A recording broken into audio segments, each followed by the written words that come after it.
Você já conhece o Cruzeiropédia? Toda a informação, historial, conquistas, estatísticas e tudo sobre o maior de Minas. Contamos já com mais de 10.000 páginas criadas e mais de 4.000 artigos sobre o Cruzeiro. Aceda já a www.cruzeiropedia.org.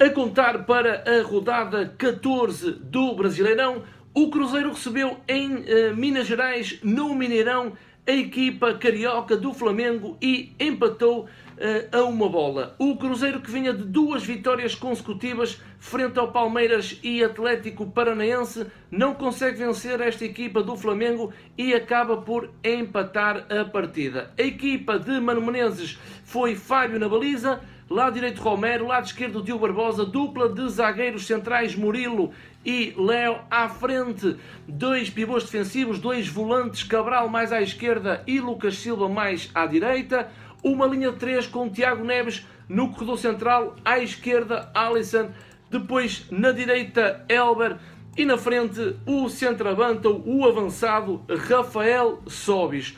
O Cruzeiro apresentou-se em campo de uma forma, não digo retranqueira, como os torcedores gostam de chamar, mas foi um Cruzeiro à espera do adversário, um Cruzeiro a dar a posse ao adversário e depois partir para verdadeiros contra-ataques. Vou falar sobre a minha opinião mais no fim do vídeo, porque vocês sabem que eu começo por falar daquele futebol dentro das 4 linhas, no que diz respeito ao modelo de jogo de Mano Menezes. O Cruzeiro, começando de trás para a frente, não tinha uma primeira fase de construção, não quis construir a partir da sua linha defensiva, em que vocês estão habituados a ver os zagueiros a abrir e um dos volantes a vir buscar jogo, mas não, Mano Menezes foi muito mais pragmático neste jogo frente ao Flamengo e, como podem ver nesta imagem belíssima do nosso Mineirão, Fábio batia o tiro de meta para o meio-campo do adversário. Era assim que o Cruzeiro, nos pontapés de baliza, nos tiros de meta, a bola era colocada no meio-campo do adversário para o Cruzeiro depois subir e conseguir ganhar as segundas bolas e não tentar criar de raiz a primeira fase de construção e depois estar sujeito ao erro, porque o Flamengo era aquela equipa que subia muito as linhas. Portanto, não tínhamos primeira fase de construção, a bola era colocada no meio-campo do Flamengo e depois, através das segundas bolas, o Cruzeiro tentava se organizar na sua parte mais ofensiva. Quem eram os jogadores que depois iniciavam a segunda fase de construção? Eram os 2 volantes. De um lado tínhamos Cabral mais à esquerda e do lado contrário tínhamos Lucas Silva. Apesar que, dependendo do sítio ou do corredor onde se situava a bola, havia sempre uma coordenação entre estes 2 volantes, Cabral e Lucas Silva, sempre numa diagonal à procura de receber a bola nas costas do adversário, receber a bola entre linhas. Depois aqui uma indicação é que, como vocês podem ver, Tiago Neves era aquele jogador dito vagabundo, entre aspas, era aquele jogador que descia no terreno para tentar receber a bola e criar algum desequilíbrio dentro do meio-campo do Flamengo. Era assim que o Cruzeiro iniciava a sua segunda fase, antes de partir para a sua organização ofensiva, era através tanto de Cabral do lado esquerdo como de Lucas Silva do lado direito. Quando a bola passava para os corredores, aqui tivemos uma alteração de comportamentos. Porquê? Porque no modelo de Mano Menezes era usual ver os meias a jogar por dentro e soltar os corredores laterais para os laterais Diogo Barbosa e Romero neste caso. Não aconteceu no jogo com o Flamengo por causa também das características individuais tanto de Alisson como de Elber. São jogadores de linhas, jogadores de corredores laterais, e então eles estavam sempre abertos, sempre expostos e os laterais ficavam num setor mais recuado. Havia só um senão que eu vou já falar sobre os laterais, sobre esse comportamento dos laterais, mas vocês podem ver nesta imagem que no lado direito era Elber que dava a largura ao jogo de ataque do Cruzeiro, quando Romero, que era o lateral do seu lado, fazia um apoio na retaguarda. Reparem na excelente mobilidade que o Cruzeiro tem.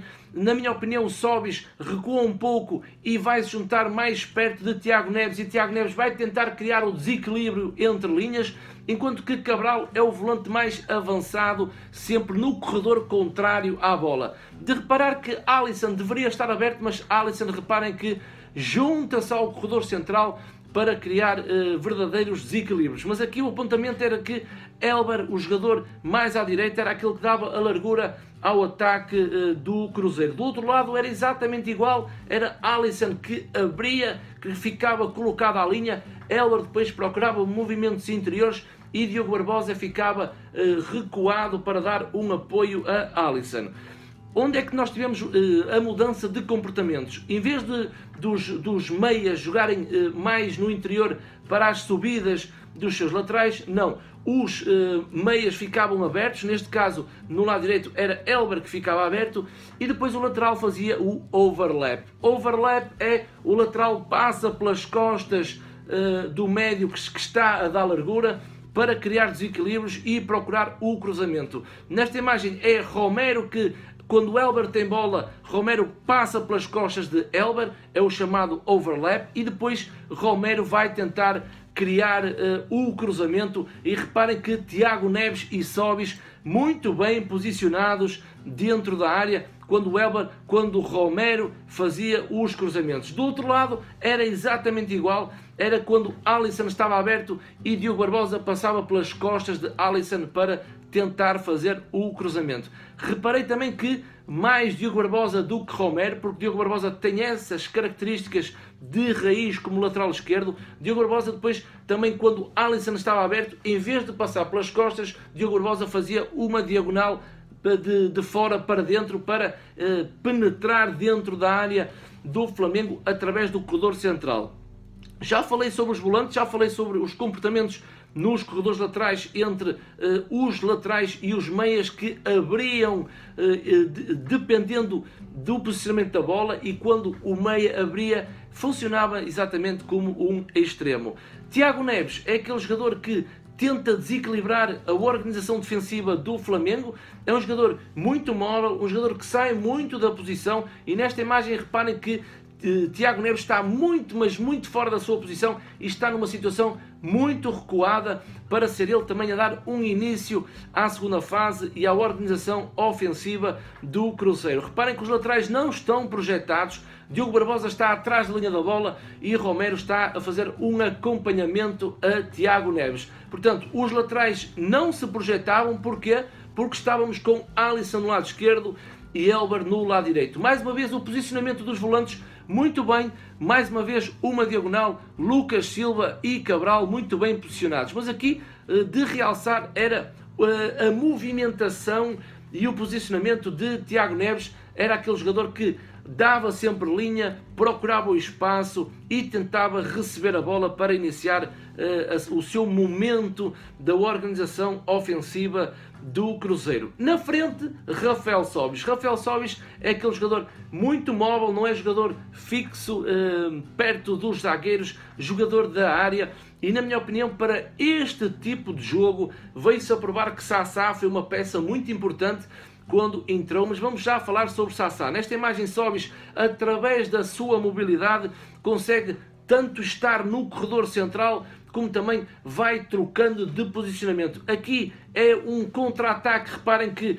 a linha defensiva está um pouco descoordenada por parte do Flamengo e Sobis faz uma diagonal para a direita, ou seja, era ele que dava a largura neste contra-ataque à equipa do Cruzeiro, quando o Elber tinha a posse de bola e Tiago Neves muito bem no seu corredor central. Então Sobis era aquele jogador que também procurava muita mobilidade, sair do meio dos zagueiros, tentar receber bola para que Tiago Neves aparecesse nas costas. Era a permuta de posicionamentos e a troca posicional entre Sobis e Tiago Neves. Quando o Sobis fugia muito para os corredores laterais, havia sempre a permuta de posicionamento, porque Alisson iria aparecer numa parte mais central, ou então era Elber que iria aparecer numa parte mais central quando o Sobis invadisse os seus posicionamentos.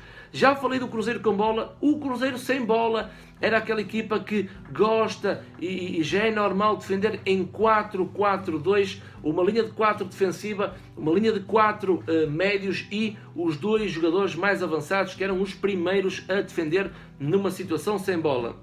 Sobis e Tiago Neves assumiam essa função mais à frente e depois Alisson e Elber desciam as suas linhas para fazer uma linha de 4 com Cabral e Lucas Silva. A forma de como o Cruzeiro defendia aí já é questionável, porque o Cruzeiro descia muito as suas linhas, ficava à espera do adversário, dava a posse de bola ao Flamengo e depois procurava roubar bola, ou então ficava à espera que o Flamengo errasse um passe. De notar é que qualquer jogador do Cruzeiro que estivesse próximo da bola fazia uma pressão imediata, mas era esta a forma de como o Cruzeiro jogou sem bola. Onde é que o Cruzeiro sentiu muitas dificuldades? Com aquela tal posse de bola do Flamengo, e o Flamengo utiliza muito o ataque rápido, que é bem diferente do contra-ataque. Um ataque rápido é quando uma equipa acelera o jogo no último terço de terreno. E então, como é que o Flamengo construía a sua organização ofensiva? Era através, primeiro, do meio-campo. O volante do Flamengo tinha sempre a bola e recebia sempre em perfeitas condições. Reparem no espaço entre linhas e entre os 2 jogadores mais avançados do Cruzeiro e a linha de 4, a linha média. Havia uma grande distância no bloco, em que depois os jogadores do Flamengo atraíam o jogo para o corredor central e depois iriam explorar os corredores laterais. E então era o típico jogo do Flamengo: aproximava a bola pelo corredor central naquela zona de Márcio Araújo, ou seja, em que a bola estando no corredor central, a equipa do Cruzeiro está mais fechada e não está aberta, ou seja, há uma basculação no sentido da bola. Se a bola estiver no corredor central, a equipa do Cruzeiro está mais fechada. E depois o que é que o Flamengo fazia? Fazia rapidamente a mudança para um dos corredores e tentava aproveitar a superioridade numérica através dos corredores laterais. Nesta imagem a bola sai do corredor central e depois rapidamente há a envolvência de Rodinei, que é o lateral direito do Flamengo, e mais um jogador do Flamengo que eu não sei o nome, e faziam a envolvência nos corredores laterais. Aqui uma situação de 2-1, Alisson está atrasado e Diogo Barbosa está numa situação de 2-1. Aqui sim era onde o Flamengo era muito perigoso, atraía o jogo para o corredor central e depois rapidamente colocava a bola num dos corredores, em que o primeiro golo do Flamengo foi exatamente dessa forma. Portanto, o Cruzeiro teve a primeira oportunidade aos 8 minutos, com aquele lance de Tiago Neves que quase fazia o primeiro golo, mas depois reparei que aos 41 minutos, o Flamengo tinha 70% de posse de bola e o Cruzeiro 30%. Aqui é um sinal de que a equipa de Mano Menezes gosta de descer no terreno, é o gosto pessoal de Mano Menezes, para depois defender bem, ser sólido, roubar a bola e partir para um contra-ataque. Há muitos torcedores que não gostam, ligam muito à posse de bola, mas no meu entender o que conta é o resultado final, porque é isso que dita o futebol de hoje em dia. Segundo tempo, o Cruzeiro entra muito melhor, na minha perspectiva.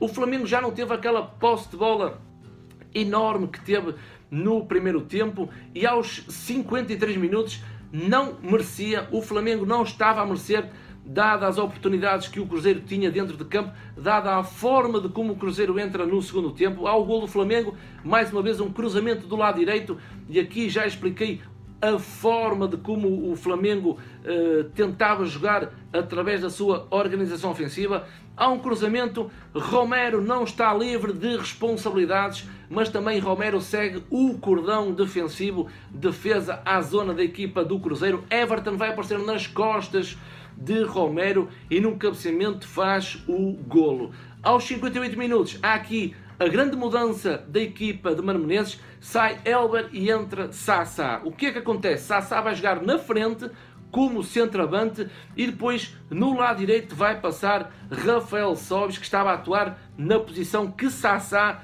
foi ocupar. O que é que traz Sassá? Sassá traz muita agressividade na frente de ataque do Cruzeiro. É um jogador que pressiona muito, é um jogador irrequieto, é um jogador que atrapalha a dupla de zagueiros, é um jogador feroz, é um jogador que desce linhas, que consegue defender e traz mais intensidade ao ataque do Cruzeiro, aquilo que Sobis não estava a conseguir fazer até ao momento. Porque Sassá entra aos 58 e Sassá aos 59 faz o golo do empate do Maior de Minas através de um excelente passe de Diogo Barbosa, uma diagonal, remate seco para a baliza do Flamengo, grande golo. Sassá, seja bem-vindo ao Maior de Minas, primeiro golo ao serviço do Cruzeiro. Aos 65 minutos entra Nonoca, 19 anos, um volante da base do Cruzeiro, para o lugar de Lucas Silva. Pareceu-me cansado Lucas Silva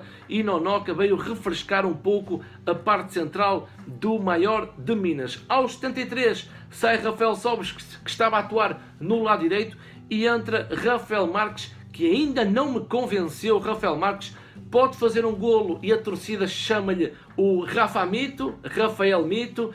Na minha opinião, um jogador quando marca um golo não é mito. Um jogador pode marcar um golo, mas continua-me a não convencer este Rafael Marques.